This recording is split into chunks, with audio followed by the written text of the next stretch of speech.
An MVP voter took their Lamar Jackson hate to the new level, and the former Baltimore Ravens star ripped a former NFL general manager on his Baltimore Ravens Buffalo Bills divisional round take. All that and more coming up on this episode of Locked On Ravens.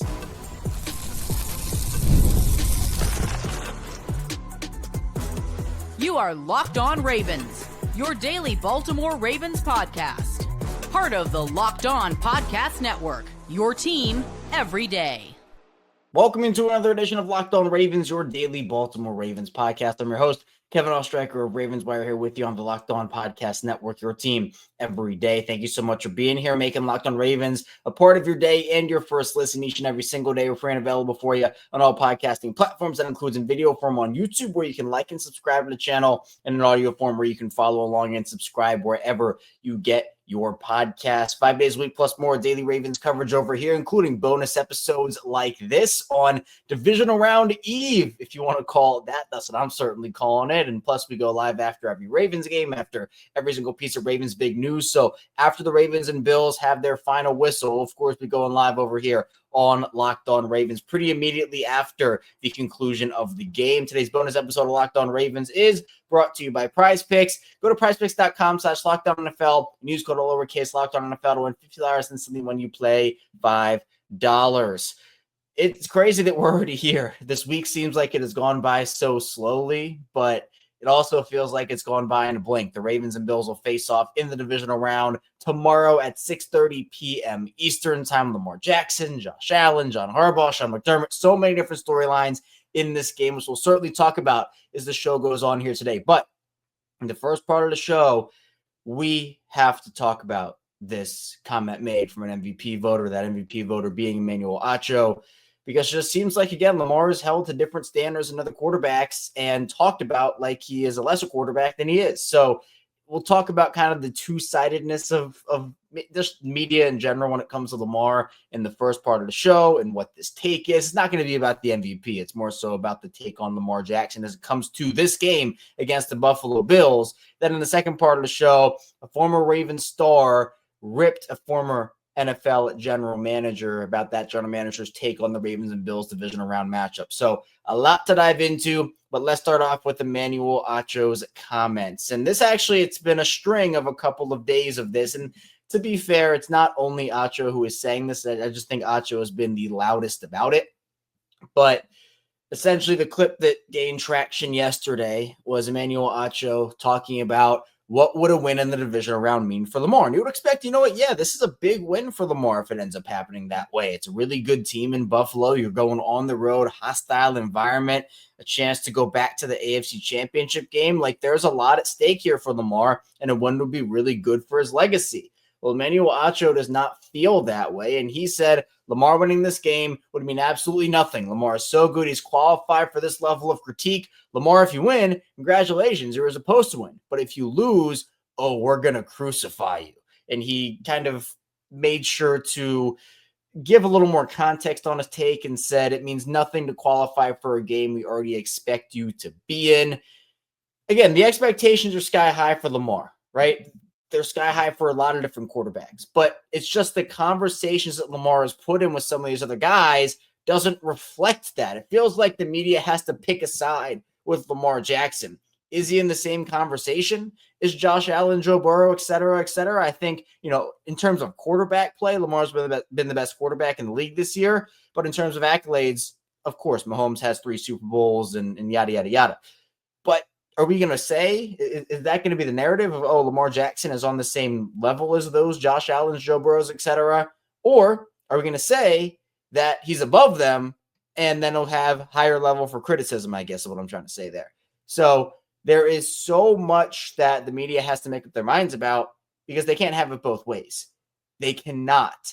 If you say Lamar is on Josh Allen's level or Joe Burrow's level, then you have to talk about those guys like you talk about Lamar. And that's just not happening. But if you say Lamar is better than those guys, then okay, he can be subject to higher criticism. Now, I still don't agree either way with the fact that this win would be nothing for Lamar. Sure, the way that Lamar plays and how good he is, you expect him to win these games and be in championship games and get to that level. But I don't care who you are or how many Super Bowl rings you have or what your playoff record is. A big win is a big win. We should not be discrediting anybody for going into a hostile environment, winning a game. And obviously that hasn't happened yet for Lamar this time around. But if it does happen, yeah, it's a big win for Lamar. It would be huge. And Emmanuel Acho ended up responding to someone who talked about, why is Lamar getting all this hate? Like, I don't see this for other quarterbacks. Like, what are we doing here? And Acho ended up giving his 2 cents on the situation on Twitter and said, I only believe Lamar and Pat have nothing to gain and everything to lose this weekend, mainly because Lamar and Pat are much more accomplished than Josh. Also because Lamar is favored to win this game and has a better team. I voted Lamar first team All-Pro, and I'm not rooting against him. But look, Emmanuel Acho has been pounding the drum for a Josh Allen MVP. He's been in conversations about Josh Allen versus Lamar Jackson, who's better, and there are clips of him taking Josh's side and a lot of arguments against Lamar. And I'm not saying Acho is actively rooting against him, but it's been so much anti-Lamar stuff from him that he's beginning to gain that reputation. Like, I'm not putting words in his mouth, and clearly he can speak for himself. I'm not going to do that, but it's kind of like him and Dan Orlovsky have been the two loudest people banging that Josh Allen MVP drum. Look, I have no problem if people have a difference of opinion on who should win the award, or that's their decision. I don't agree with Josh winning MVP this season. Both he and Lamar had great years, but I personally believe it's Lamar. A lot of other people believe it's Lamar. A lot of people believe it's Josh. There have been those two schools of thought, but I just feel like the conversation around it, one, got really toxic, and two, with what Acho was saying here, if truly he only believes Lamar Jackson and Patrick Mahomes have nothing to gain, and those guys are more accomplished than Josh, which I do agree, then Lamar can't be put in Josh Allen conversations. Lamar can't be put in Joe Burrow conversations, Justin Herbert, Jalen Hurts. I mean, it feels like the national narrative around the league has been Patrick Mahomes has been at the top by himself in terms of quarterback. And then it's been that trio of Lamar Jackson, Josh Allen, and Patrick Mahomes. If this means nothing for Lamar, it means nothing for Josh too, right? Josh Allen cannot have it that way. And this doesn't have anything to do with Josh Allen in particular. It's not about Josh. It's just about the notion of, because Lamar is better than Josh, Lamar deserves higher criticism. And that's the thought that Acho is going with here. But then why is he being put in conversations with Josh? Why are we having those conversations? If that's true, the conversation should be Lamar and Patrick Mahomes and then the rest of the guys. We should not be putting Lamar in those conversations. So I feel like the media wants to be able to pick and choose sides and have the best of both worlds. And we have to talk about that. And truly, I feel like you have to pick one. Either Lamar is better than those guys and he has higher criticism thresholds, I guess, or he's not as good as those guys and you can, put him in those conversations. So I do believe that Lamar has higher expectations because he's better than all of those guys. And I'm fine with that, but I'm not going to sit here and diminish his accomplishments. Like, that's what's been happening with Lamar for his entire career, where his mistakes are magnified and his accomplishments are thrown away like they're nothing. And obviously that's not every accomplishment. And it's not everybody, but for the most part, I mean, let's be real. Like, the Bills are a great team.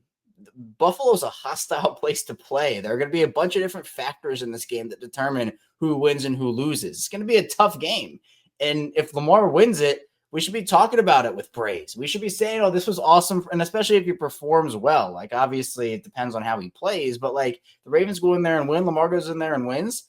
That's a huge accomplishment. We shouldn't be diminishing that. We shouldn't be diminishing that for any quarterback. If Josh is the one that wins, we should be talking about that with, that was a great game from Josh if he plays great, and that was awesome. And if he loses, it should be met with the same criticism that is met with Lamar if you believe those two are on the same level. I personally believe Lamar's better than Josh. I think, it's in terms of quarterback play this year, Lamar Jackson won, Josh Allen 2. And again, Mahomes has the accolades, but I just don't think he played that well this season compared to the Mahomes that we knew. So I just feel like this hatred, or whatever you want to call it, the narratives for what Lamar Jackson is as a player, you got to pick a side with it. And for Acho, he also kind of was on the same tune on Thursday, and that was a clip that went a little bit viral. And he was talking about, and I quote tweeted the tweet, and I said, why do these conversations only seem to happen with Lamar Jackson? And Acho said Lamar's season is a waste if he loses to the Bills. And look, the notion that waste is a strong word, but yes, obviously, if Lamar loses in the divisional round, the goal is a Super Bowl. That is accurate. It would be a disappointing season, 1,000%. Waste of a year in terms of their goals, sure. But just to throw everything away that he's done, that to me, I wouldn't do that. I would still talk about this as, oh yeah, this was an awesome season from Lamar Jackson, right? He had a great year. Now, goal-wise, yeah, it's a disappointment. But that conversation is not being had for Josh Allen. That conversation is not being had for Joe Burrow or any of these other quarterbacks. So if they're not happening for those quarterbacks, you can't put Lamar in those conversations. That's the end of the story here for me. That's what it comes down to. So coming up in the second part of the show, we'll switch gears a little bit, talk about a former Ravens star ripping a former NFL general manager on his take about the Ravens for divisional round weekend. So be sure to stay tuned. Lots to get to on Locked On Ravens. First, the show is brought to you by PrizePicks. It's playoff time, and if you're like me, you want to make the most of these final weeks of football action. That's where PrizePicks comes in. If you love football and want a chance to win real money while watching the games, PrizePicks is the place for you. It's the best way to turn your sports opinions into cash with daily fantasy player projections. PrizePicks simply pick more or less on player stats like total passing yards or rushing touchdowns for a shot to win it to 1,000 times your money. You can make your picks in less than 60 seconds, whether you're looking for a flex play to boost your payout or want to cash out quickly. PrizePicks has got you covered, and with over 10 million members and billions of winnings, it's clear that people are loving this platform. I've been playing for a while now, and I'm having a blast. This week, I might Lamar Jackson for more than 230 passing yards and Derrick Henry for more than one touchdown. It's so easy to use, and I love how fast the payouts are. Seriously, I've gotten paid out in as little as 15 minutes when my picks hit, plus the weekly promos like Taco Tuesday discounts add even more value to my lineups. Here's a special offer for Locked On NFL listeners. Down the app today, use code Locked On NFL to get $50 instantly after you play your first $5 lineup. That's PrizePicks. Run your game. Download the app today and use code Locked On NFL to get $50 instantly after you play your first $5 lineup. PrizePicks. Run your game.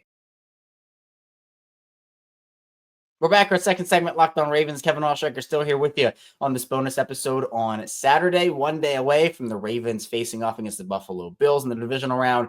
Definitely a lot of emotions, excited, nervous. We could go down a list and talk about every single one. The nerves especially kick in, I think, as it gets closer and closer to kickoff. But it's exciting. I know this is a chance for Baltimore to really establish themselves and, of course, advance back to the AFC Championship game. And we'll have a game day episode coming out tomorrow at 6 a.m. on Locked On Ravens to get everybody pumped up and excited for the game. And then, as I mentioned, we will go live after the conclusion of the game tomorrow, about 15, 30 minutes max after the final whistle. Now, let's talk about some of the narratives from this game and a former Ravens star in Bart Scott. And yes, he was a Ravens star, by the way. I know, he was the Jets guy. No, on the Ravens, Bart Scott was a dude. And so he ended up ripping former Jets general manager Mike Tannenbaum, who they go together on Get Up. They go on ESPN. Tannenbaum also has experience with the Dolphins. And so they were on Get Up, and the conversation was about the Ravens and their run game. And Mike Tannenbaum said, Sean McDermott in his meetings is saying we're going to stop the run, and if we lose, we're going to make Lamar Jackson beat us. And Bart Scott kind of got up, and they were talking about how during the Rams and Eagles part of the show is that's going to be about physics. And Bart Scott said, how come the Rams and Eagles can be about physics, but how come it can't be about physics when you have a 300-pound fullback and a 250-pound running back going versus sub package? I don't care if Milano's there. Didn't I just watch Derrick Henry step on Patrick Queen's chest last week? And then Tannenbaum and the guys kind of nervous laughed and said, Baltimore's going to try to run the ball, but they're not going to run for 271 yards. So Tannenbaum is confident that the Bills can stop this Ravens run game. And for those who, don't know the narratives around the Bills defense right now, is that they're too small to stop the Ravens on the offensive side of the ball. The Bills have more of a leaner defensive line. Baltimore's offensive line obviously is very hulking, very physical. Not that the Bills can't play physical, but they're just a smaller group, and the Bills love to run nickel packages. They love to run base. My whole thing is that if you're trying to essentially change your defensive identity in a week, I don't think it's going to go very well for you. There are ways Buffalo can win this game. There are ways it can work. I'm not saying that Buffalo has no chance. Of course they have a chance to win this game. They're a really good football team. They have talent at all three levels of the defense. There certainly are many ways Buffalo can win this game. but it's going to have to come down to them getting uncomfortable on the defensive side of the ball and playing a heavier personnel package, which they don't really do all that often. And plus, the guys that they have some physical guys on the defensive side of the ball. They have to be able to stop Derrick Henry early and often in this game. And if they cannot stop it, like we saw the Ravens do against the Steelers, they will just continue to go back to that well over and over again. And they did that against Buffalo even. And Derrick Henry had 199 yards in that game. Now, I don't expect this game to go exactly like it did in week 4. I think that'd be foolish if that was the expectation. These are two different teams. Both of them defensively are different, and obviously offensive nuances as well. Buffalo is going to be motivated, I'm sure, and we've heard this week. They've been thinking about that loss, and they understand that it was a long time ago, and they've changed. Baltimore's changed, and I know there's been a lot of conversation. This is one of the craziest parts of the week, by the way, is the weather conversation. Look, it's going to be cold, all right? It's going to be cold for both teams. I know it's like, Lamar's coldest playoff game. Baltimore's not a tropical city, everybody. Breaking news, Baltimore is not just 70 and sunny every day and 80, 90 and sunny. It gets cold here. It gets cold in Baltimore. I don't know if people knew that. It gets cold. Lamar Jackson plays in cold weather in Baltimore. He might not like it, but he plays in it. I don't understand the narrative of like, oh, the weather is such a disadvantage for the Ravens and such an advantage for the Bills. Both teams have to play in it. Both teams are used to playing in it. And yes, Buffalo has some elements of wind and weather that are different from Baltimore. But it's not like the Ravens are coming from Miami. This is not the Miami Dolphins that are coming. Tua's not coming from Miami to go play this game in a Ravens uniform. I know there are all those conversations about Tua and the cold and whatnot. This is Lamar Jackson, who has experience doing it, is good at doing it. I don't get that narrative. I also don't understand the narrative that the Bills are going to completely shut down the Ravens run game. I've seen that a couple places as well, right? This Ravens run offense is electric. And I think the fact that we saw what Pittsburgh last week, who has a more physical defensive front, a bigger defensive front, I don't want people to look at that Pittsburgh game. And honestly, it can be the same thing with Denver and Buffalo. I don't want people to look at those two games and think that those defenses are bad. Denver's defense and Pittsburgh's defense are two of the best defenses in the league. And I get that Pittsburgh limped into the playoffs. I get that they were a really bad defense over the final month of the season, right? I understand. But they have future Hall of Fame dudes on that defense. They've given the Ravens trouble for a bunch of years. And Baltimore flipped that on its head and did it in such dominant fashion. I don't think anybody was expecting to be that dominant against the Steelers. And then here we are talking about how the Ravens just ran it down their throat time after time after time. So maybe the Ravens don't run for 271 on the Bills, like Mike Tannenbaum said. But it certainly is about physics, as Bart Scott said, when you do have a 300-pound fullback, 250-pound running back, and all these hulking offensive linemen. I expect Baltimore to use Josh Jones as their 6th offensive lineman like they did against the Steelers in round 1. I mean, Matt Milano's a good player. Teron Johnson's a good player. All these players are good on Buffalo. They have guys. But it's going to be about which team is more physical up front, because if Derrick Henry, I've made this comparison, it's like a wrecking ball. People discount his speed. Derrick Henry is fast. And the only chance you really have stopping him, or having the best shot to stop him, is if you're able to get him in the backfield or get him before he reaches that second level. Because as a wrecking ball, the more you let that thing swing, the more momentum it's going to pick up and the harder it's going to be to stop it. And so Derrick Henry is that. He's the most dangerous when he can get down the field, get to level after level of the defense, and get himself going. And we've seen him hit 20-plus miles an hour many times over the course of his career. This is a freak of nature. Derrick Henry is unbelievable, and I expect that to be more of the same against this Bills defense. They're going to try to stop it. They have avenues to stop it, especially if they win quick at the line. It's going to be up to the Ravens offensive line to prevent that.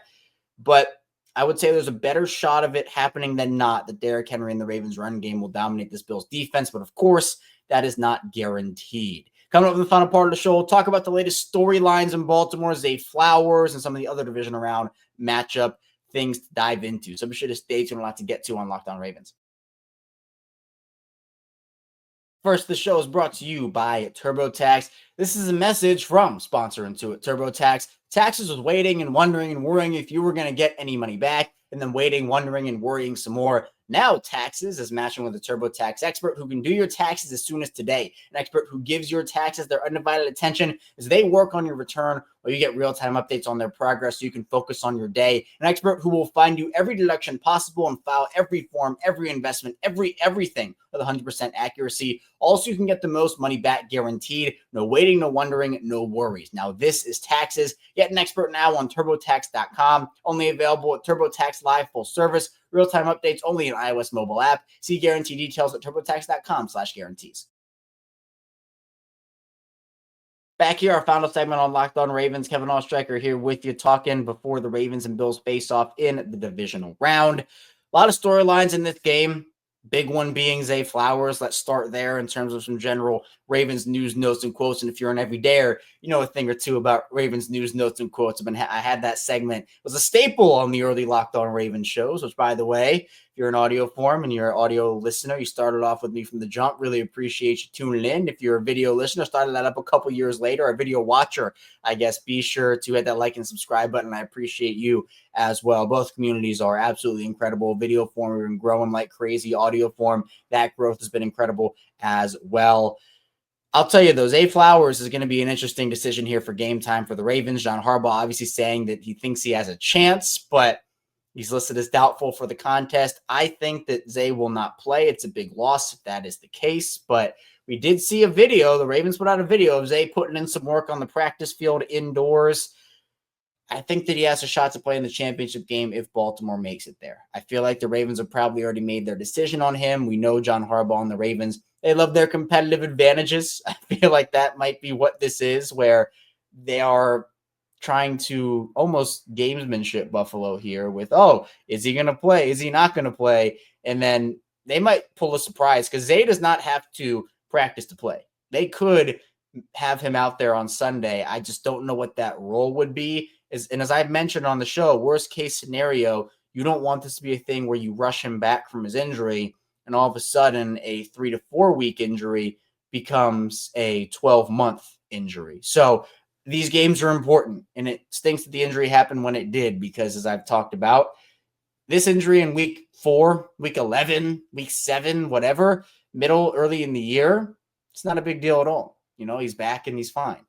But when you get injured the week before the playoffs start, you're missing the most important game of the season after the most important game of the season after the most important game of the season. And obviously, Zay is a really big part of what Baltimore does on offense. So, of course, it'll be up to Rashad Bateman again, the 2 tight ends, Mark Andrews, Isaiah Likely, guys stepping up like Tyler Wallace, Nelson Aguilar, maybe even Tez Walker. Who knows? So, Baltimore has options, but Zay does add a lot of elements. And Zay didn't have a good game the first time. I think it was, 1 reception for 10 yards in that first game against the Bills. And I know that the Bills were paying a lot of attention to him when it came to just making sure that he was not a guy that was an impact player.